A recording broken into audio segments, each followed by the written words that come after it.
This video was made possible by Audible. Get a free audiobook when you sign up at audible.com/RealLifeLore. Let me ask you a question. What's the furthest length that you would go to in order to reduce your taxes?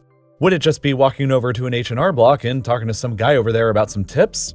Maybe you would try and figure out a few legal loopholes with a shady lawyer. Maybe simply choose not to pay and see what happens. Or maybe fake your death and move to another country. If you answered yes to any of those options, well then congratulations, because you're nowhere near as impressively insane as the guy behind this story, who decided that in order to dodge taxes, he was basically going to build his own libertarian dream country out on the high seas.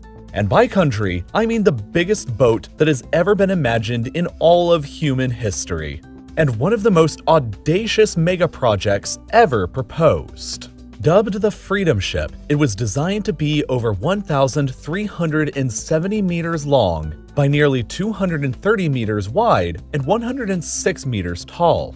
Now, to put those wacky numbers into a bit more perspective, think about it a bit like this. Here is a map of the National Mall in Washington, D.C. Starting at the steps of the U.S. Capitol, the Freedom Ship would stretch out nearly half of the distance to the Lincoln Memorial, and it would take you about 12 minutes to walk across it. Then, if you knocked over the Space Needle in Seattle and put it sideways, the Freedom Ship would still be wider. And then, if you put the Statue of Liberty right next to it, the Freedom Ship would still stand taller. The Freedom Ship is the largest ship that humanity has ever seriously designed, and if it was ever built, this is how much bigger it would be than several of humanity's already biggest existing ships. The sheer physical space that the thing takes up is impressive enough, but wait until you hear about the size of the cargo it can hold on board. With its incredible girth, the ship is estimated to have a carrying capacity of 100,000 people, 40,000 of whom would be permanent residents living full-time aboard, 20,000 more who would be crew members, and with more room for up to 30,000 daily visitors and 10,000 overnight guests. To put that into perspective, the ship's permanent population of residents and crew members would be higher than the world's 7 smallest countries. More people would be living on this boat than on Greenland, the world's biggest island. But the weirdest thing about the Freedom Ship isn't the ridiculous size of it or the crazy amounts of people who would be on board. It's the fact that the ship's primary objective for existing was to enable everyone on board to dodge all of their taxes in the most creative way possible. The Freedom Ship was intended to continuously travel along this route at all times, never staying in a single place for too long in order to ensure that all of the residents on board wouldn't be classified as a resident of any single country. Retirees, remote workers, trust fund babies, and CEOs could all theoretically renounce any citizenship they had, buy a condo on the ship, and travel the world continuously on the high seas without having to pay any taxes to anyone ever again. The ship would sail along this route continuously and slowly every 3 years and stop at 538 destinations across 135 countries over that whole time. So life probably wouldn't ever be too boring.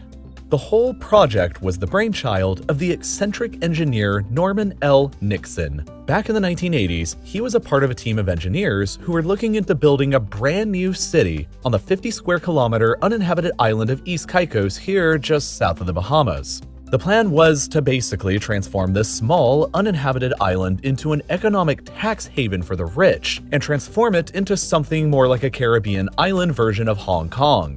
But after a bit of political turmoil, the project ended up getting canceled. But Nixon wasn't ready to quit on his wild city-building dreams. Initially, he and his team searched for alternative natural or man-made islands to build their dream on, but when nothing suitable could be found, one of the original project backers suggested that they just build their own island instead. Nixon thought, better yet, what if they just built their own private tax-free island that could also move? And so, the insanity of the Freedom Ship was born. Life on the ship would be designed to be as normal as possible, but there would be some distinct differences. Even though the primary draw for people potentially considering moving onto the ship would be the avoidance of any government taxes, the Freedom Ship would still have a form of their own taxes in the shape of basically HOA or condo fees.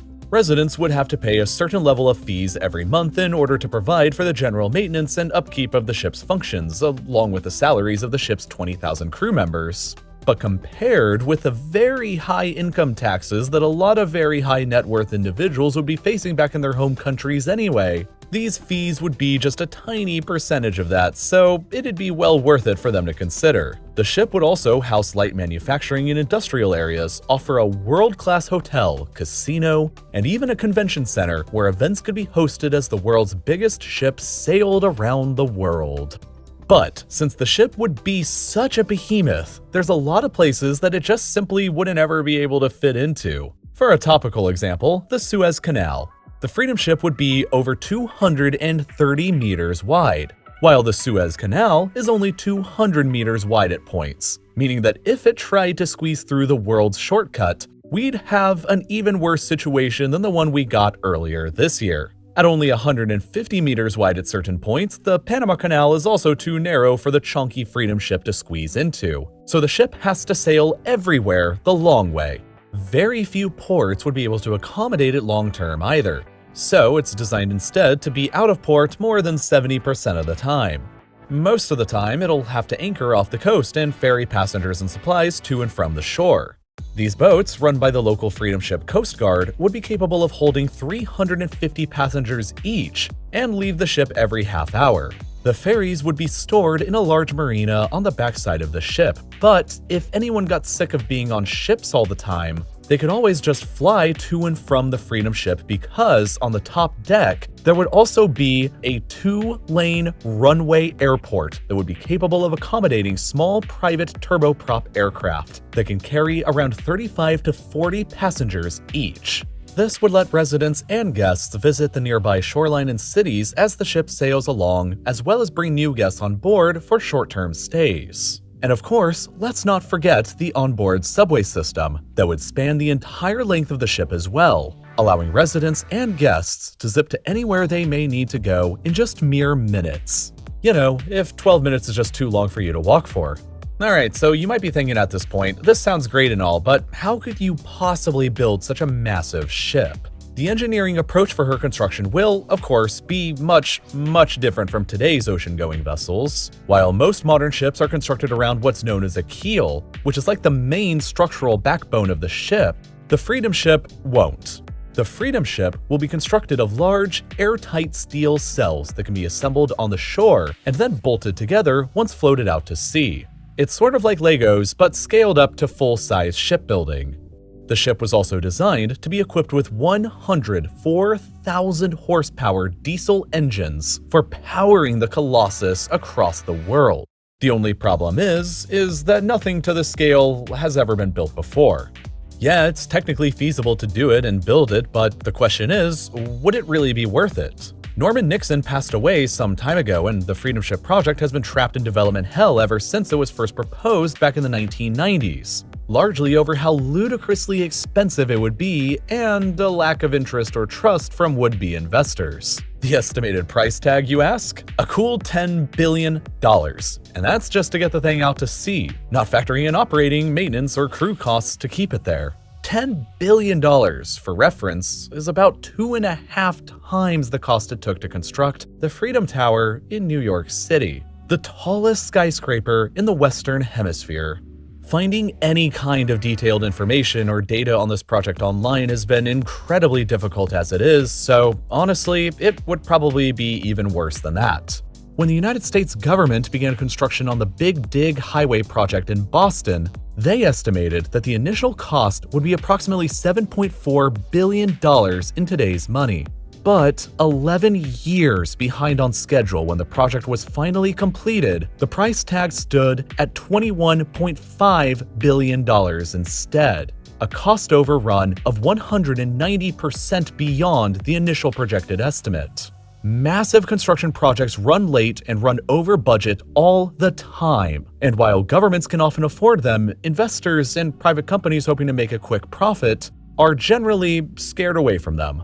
And a giant ship the size of a country with an airport, a subway system, and thousands of condos just screams that it'll take longer and cost more than anybody estimates it would.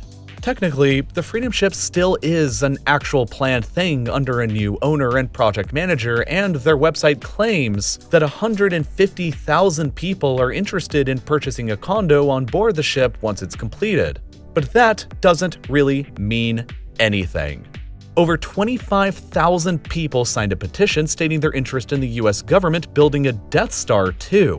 And 107,000 people just told me in one of my polls from last month that their favorite small town in the US was Ding Dong, Texas. So polls don't really mean a lot on the internet. For now, the free-floating city on the biggest ship ever designed, traveling around the world with tens of thousands of obscenely rich residents, dodging taxes with tens of thousands more working-class crew members on board, remains a blueprint. A plan waiting to be carried out whenever the possibility arises.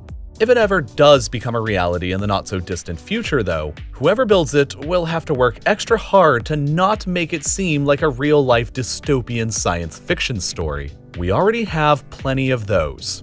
Like Artemis by Andy Weir, a story about humanity's first city on the moon that, as it happens, is one of the many amazing audiobooks you can listen to for free right now on Audible. Just like he did with his previous book, The Martian, Andy Weir wrote Artemis with extensive research, detail, and care towards the real-life physics and logistics that a hypothetical city on the moon would require. And because of that, the story's plot and world-building feels real, and is a super interesting view into what life on the moon could end up being like in the future.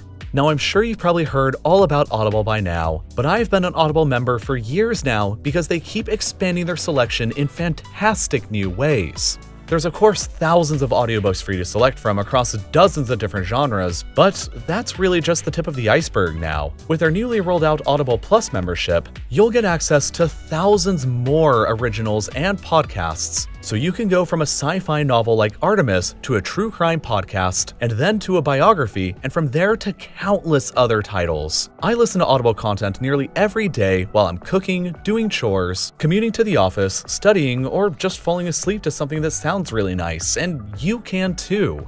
But best of all, you can get any audiobook you want out of their thousands of titles completely for free, and get a 30-day free trial as well by going to audible.com/RealLifeLore, clicking the link in the description, or by texting RealLifeLore to 500-500. You can get something really cool for free, and you get to support Real Life Lore at the same time.